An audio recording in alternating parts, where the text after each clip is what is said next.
અરે કહું છું સાંભળો છો? પરણ્યો ને એ દિવસથી સાંભળતો જ આવ્યો છું ને. બોલ, શું છે?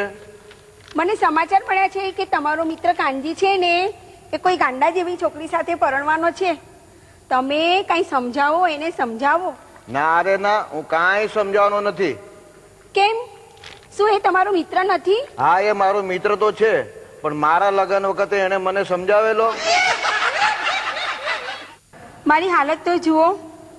સાડી છે તો મેચિંગ બ્લાઉઝ નથી, લિપસ્ટિક છે તો પાવડર નથી, અને આંખોમાં આંજવા માટે ડબ્બી છે પણ કાજળ નથી. શ્રીમતીજી, મારી બી એવી હાલત છે.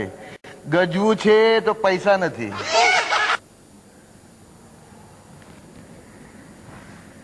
અરે કહું છું સાંભળો છો? પરણ્યો ને એ દિવસથી સાંભળતો જ આવ્યો છું ને. બોલ, શું છે? મારે થોડાક રૂપિયા જોઈએ છે, ખરીદી કરવા જવું છે. ખરીદી? શાની ખરીદી? મારે 2-4 સાડીઓ ખરીદવી છે. કબાટ ભરીને સાડીઓ તો પડી છે. એ બધી સાડી તો મારી બેનપણીએ જોયેલી છે. નવી સાડી લેવાની શું જરૂર છે? નવી બેનપણી જ લઈ આવ ને. અરે કહું છું સાંભળો છો? પરણ્યો ને એ દિવસથી સાંભળતો જ આવ્યો છું ને. બોલ, શું છે? જુઓ, હું થોડીક વાર માટે બહાર જાઉં છું.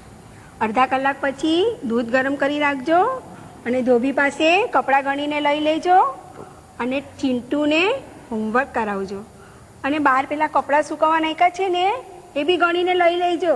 અને હા, ભીખું આવે ને એની પાસે ઘરનું બધું કામ કરાવી લેજો. હા, અને અગર મને સાંજના મોડું થયું તો ફ્રીજમાં પેલા કોબી ને ટામેટા રાખ્યા છે ને એનું જરા કચુંબર બનાવીને રાખજો. અરે પણ તું જઈ ક્યાં રહી છો? લગ્ન પછી પત્નીની ફરજો ઉપર ભાષણ આપવા.